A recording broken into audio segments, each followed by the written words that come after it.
What's up, guys? Tech Guy 56 here with a roundup of all the devices slash tablets slash everything else that was announced in IFA, a little bit of the today and yesterday. So first thing is Galaxy S Note 2 was announced, has a 1.6 gigahertz quad-core processor, 2 gigabytes of RAM just like the Galaxy S3, HD Super AMOLED display, even better than last year's. 16 It will come in 16 gigabytes 32 gigabytes and 64 gigabytes of storage. Jelly Bean 4.1 with TouchWiz of course, 8 megapixel rear facing camera, and a 5.5-inch display, which is only 0.2 inches smaller than the other one, last year's. Meaning, okay, I got some news from Samsung saying the Jelly Bean is coming to Samsung's Galaxy S3 and Note 10.1 very soon, so that's very exciting for people that have the Note 10.1 and the Galaxy S3 like me and many other people. So that's pretty dang exciting. At the end of this video, I have pictures of what I can get from all the things I said in this video. So I'm gonna try to get as much pictures I can possibly get. But if I can't, don't be mad. I'm trying to get as much as I can. Sometimes when I get a picture on my iMovie, it gets all messed up and it's small or it's something like that, or you can't see the whole thing. So I'll try to do as many pictures as I possibly can. If I can, don't be mad.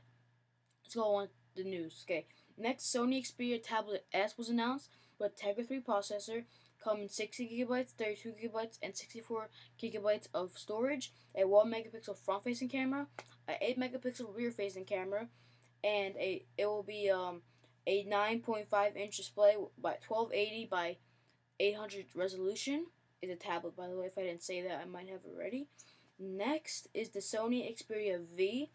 It has a 1.5 gigahertz dual-core processor, 13 megapixel rear-facing camera, and a 4.3 HD display with ice cream sandwich. Sadly, next set of news. Okay, now a Samsung Ativ Tab. It has Windows 8. It's supposed to be a competitor with the Windows tablets that are coming out later this year from actually Microsoft. It has a 1366 by 788 display resolution display. It has a 1.5 gigahertz dual core processor, a 5 megapixel rear facing camera, a 1.9 front facing camera, megapixel front facing camera. It will come in 32 gigabytes and 64 gigabytes of storage, and will have a 8200 milliamp battery, which is basically the Galaxy Note 10.1 but Windows without the pen also. So next is the Samsung Galaxy camera. It will have Jelly Bean 4.1 with TouchWiz obviously. It will come in 3G and 4G but not LTE. It's 4G HBA plus that poopy. So basically it's going to be a Galaxy Player but a lot better quality and resolution, would mix with the awesome camera put together. I have 16 megapixel rear facing camera, no front facing camera, and will have a 4.8 inch screen measured diagonally and a 1280 by 720p resolution display, which is pretty dang awesome. Next is the Sony Xperia TX of Ice Cream Sandwich 4.0, 13 megapixel rear facing camera, NFC, and a dual core processor. So basically all the phones are basically the same, just some of them have lower specs because they're for people that aren't like not into tech and all that stuff.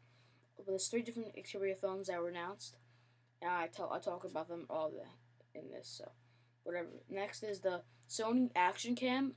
The regular one without Wi-Fi is $200, and with Wi-Fi it's $270. So if you want Wi-Fi to upload right away from your camera or all that stuff, you can do it from there. But I'd rather get a $200 one because it's a lot cheaper. But you know, it's your choice. It's very lightweight. It's going to record in 720p and has 120 FPS. Comes with a waterproof case and is a GoPro competitor. Next is the LG Optimus L9. It's a no competitor. 4.7-inch IPS display, which is not actually that big as a Note, especially the Note 2, which is a 5.5-inch display. It's basically, I think, more of a Galaxy S3 competitor, but it's still not heavily spec as that one is. It has a 1 gigahertz dual-core processor, 1 gigabyte of RAM, 4 gigabytes of storage, which sucks, 2,510 milliamp battery, and ice cream sandwich. So it's definitely not a competitor in my thoughts to the Galaxy S3 or the Note or anything like that. Not even close to as big as a Note anymore anyway. Next is the HTC Desire X is now official as a 4-inch screen, Super LCD display, ice cream sandwich 4.0.4, 768 megabytes of RAM, which is very low for phones coming out in this year. This year comes with 4 gigabytes of storage, but expandable up to 32 gigabytes of storage, which is pretty cool.